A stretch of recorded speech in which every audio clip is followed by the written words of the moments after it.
नमस्कार दोस्तों, मेरा नाम है दिनेश कश्यप और आप देख रहे हैं हमारे YouTube चैनल दिनेश कश्यप। तो आपको आज के इस वीडियो में हम बात करेंगे पवन सिंह और मनीष कश्यप जी के बारे में, जो कि लोकसभा चुनाव को लेकर के बहुत सारे मुद्दे छिड़े हुए हैं बिहार में। तो इस पर हम बात करना चाहेंगे आज की इस वीडियो में। तो पवन सिंह के बारे में सबसे पहले बात कर लेते हैं। पवन सिंह हमारे भोजपुरी सुपर स्टार हैं, पावर स्टार हैं, बहुत सारे हैं, बहुत कुछ हैं और हकीकत में है जमीनी में भी सुपर स्टार हैं।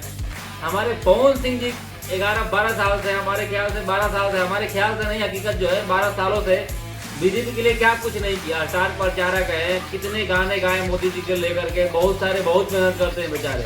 इसके बाद भी पवन सिंह को आसनसोल बंगाल से टिकट देने के बाद कहने के बाद टिकट वापस ले लिया गया है। उसके बाद कोई टिकट नहीं दिया गया। पवन सिंह का इच्छा था कि हमारे गृह जिला आरा से टिकट मिले, उनको टिकट नहीं मिला। टिकट नहीं मिलने के बाद बौखलाए पवन सिंह काराकाट विधानसभा से, काराकाट लोकसभा क्षेत्र से सांसद के लिए नॉमिनेशन करने वाले हैं। वहाँ चुनाव लड़ रहे हैं, वहाँ से अपना तैयारी में लगे हुए हैं, लेकिन तैयारी उस हिसाब का नहीं है।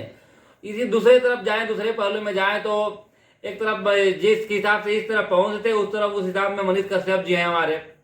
मनीष कश्यप जी भी पूरा अपना सच तक का जो भी उनका चैनल था, फेसबुक पेज था, सारा के सारा बीजेपी के प्रचार में लगा चुके थे। उनको लग रहा था कि हमें बीजेपी हमें टिकट देगी चंपारण से, लेकिन पश्चिमी चंपारण से टिकट नहीं मिलने के कारण मनीष कश्यप ने डंडा के ठोक पर बोला कि हम इस पश्चिमी चंपारण निर्दलीय चुनाव लड़ेंगे।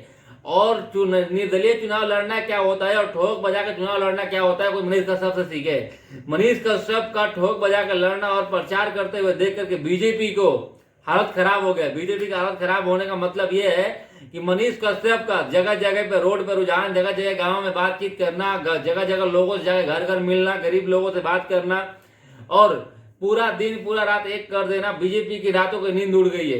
बीजेपी के जो वहां प्रत्याशी है उनका तो हार निश्चित है।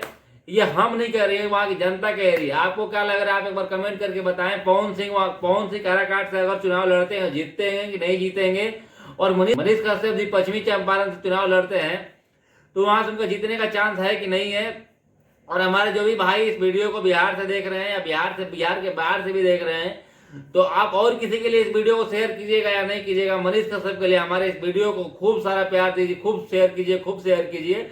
और आप किसी भी जाति से, किसी भी धर्म से, इससे हमें कोई मतलब नहीं है, लेकिन मनीष कश्यप को अपना एक कीमती वोट दे करके पश्चिमी चंपारण में अगर आपका घर है, आप अगर हिंदू है, मुसलमान है, जाति से ब्राह्मण है, राजपूत है, कोई है, कुर्मी है, जो भी जाति है, आप चाहे जो भी जाति है, हम सब जाति के नाम नहीं रखना चाहते हैं चाहे, क्योंकि वीडियो बहुत लंबा हो जाएगा। जो भी जाति से हैं आप, तो आप अपना एक कीमती वोट देकर के मनीष कश्यप को बहुत अपना आशीर्वाद दीजिए और एक बार मनीष कश्यप को मौका दीजिए ताकि एक बार संसद बने और संसद बनने के बाद बिहार का सीएम बने। बाकी मिलते हैं किसी अगले नेक्स्ट वीडियो में, तब तक के लिए जय हिंद।